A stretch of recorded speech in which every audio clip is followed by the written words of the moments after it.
So we are going to apply properties for adding and subtracting problems. So we have this sheet and we should have it actually in our notebook, our interactive notebook. It goes over some, let's say, five properties and a strategy, in fact, decomposition of mixed numbers that we are going to be applying when solving rational number problems. So the additive identity property, that means if I add a number to zero, I will get that exact same number. So it doesn't change, in fact, the value of that number. The inverse property of addition, which we've used a lot, including additive inverse, in that if I add a number by its additive inverse, I am also going to get zero. So the three we'll probably use as properties are commutative property, where in adding and subtracting, this is a situation where we're adding the numbers, the order in which you place the numbers in an addition problem doesn't change the value of your sum. So I can write 3 plus 7 and get 10, and 7 plus 3 and also have 10. This is just how you would say it using algebraic, using variables. Associative property just says the grouping. For instance, I could group a numbers, particularly if I'm adding like a long string of numbers. I can say, I'm going to first start with these two numbers and add those together, and then I'm going to do these two numbers and add those two together. And again, it does not change the answer, and it doesn't matter how I group them in this particular kind of sentence or addition sentence. Additive inverse, we're pretty comfortable with at this point, right? We sort of know that we can rewrite a subtraction problem into an addition problem by just adding its additive inverse. And this also is true too, right? We can undo the subtraction, or the opposite of a subtraction is, in fact, a positive number. And then the decomposition of mixed numbers, which is a strategy that we're going to be using. So this is actually, I think I want to skip through some of these because I really wanted to focus on this.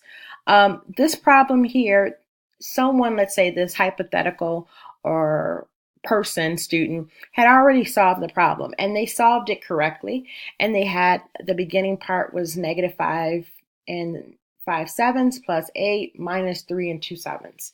So our task was to figure out what, so I don't want to clear it because I don't want to get rid of all of my, what they actually did and what property did they use. So this is our original sentence or expression. This is our original expression here. And it looks like what they did from here to here was that they included these parentheses, right? So it went from a subtraction problem to an addition problem. So what property did they use? Well, they used the additive inverse property.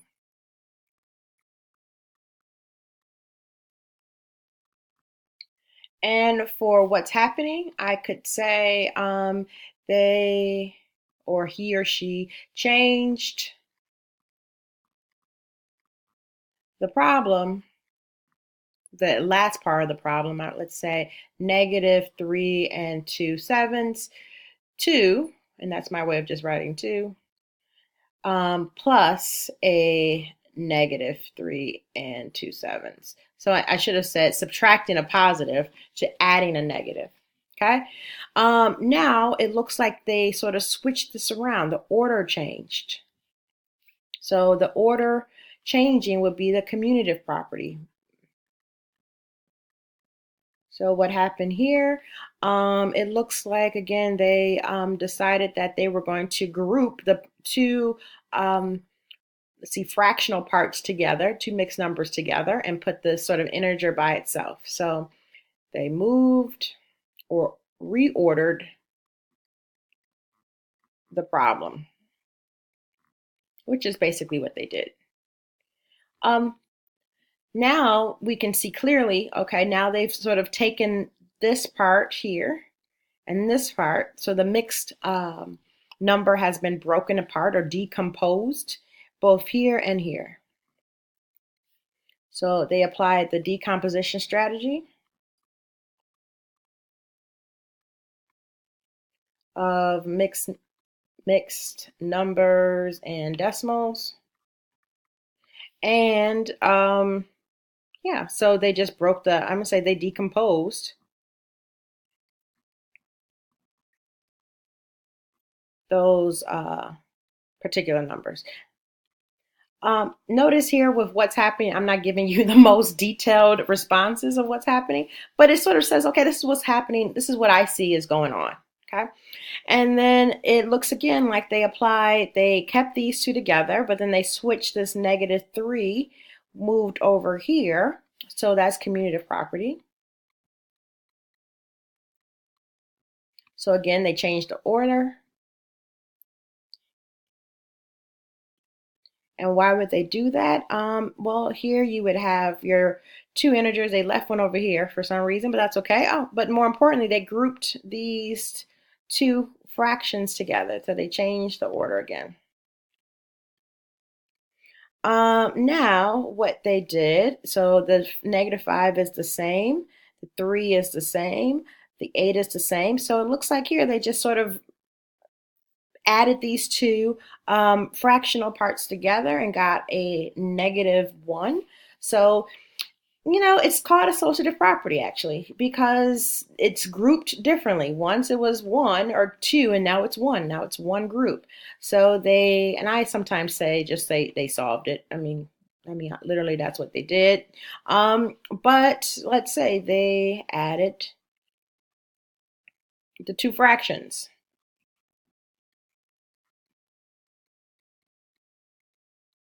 And last but not least, they continued. They have -8 or -9 plus 8. So then now this is 1.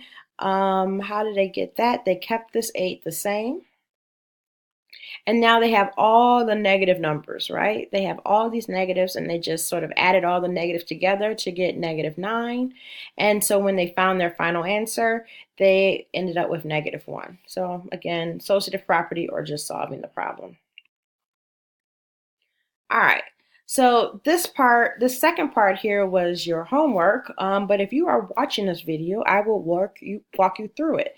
So here, we start off with 3 1/4 minus a -4 and 2/10 minus 7 1/2. So right away, it looks like they said they are going to apply additive inverse.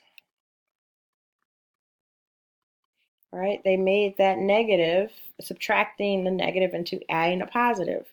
So let's say -4 and 2/10 became 4/10, or 4 and no, 4 and 2/10. All right, so now we have that. What else happened? They changed the order. This switched around. This came up here. So commutative property. It commuted. Does that make sense? They commuted in the problem. Commutative. Yeah, so change the order.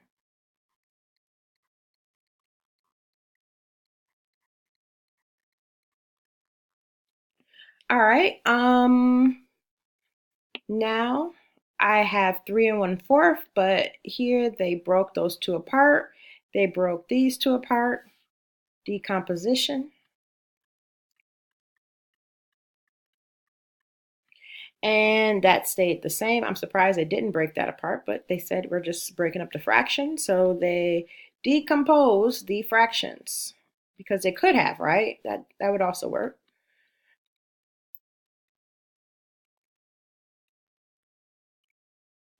Um, Now what did they do? Looks like the order sort of switched. So this is now over here. This they just rewrote as an equivalent ratio. So I'm gonna say that equivalent, they have equivalent ratios, which isn't a strategy. I mean, sorry, it isn't a property, but it's important to know. And they also did commutative property.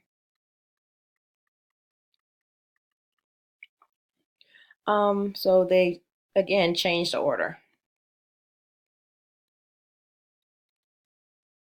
And this only works. Notice that these are all addition, right? Instead of subtracting or rather, instead of any subtraction problem, they rewrote this whole thing as an addition sentence. Switch the order.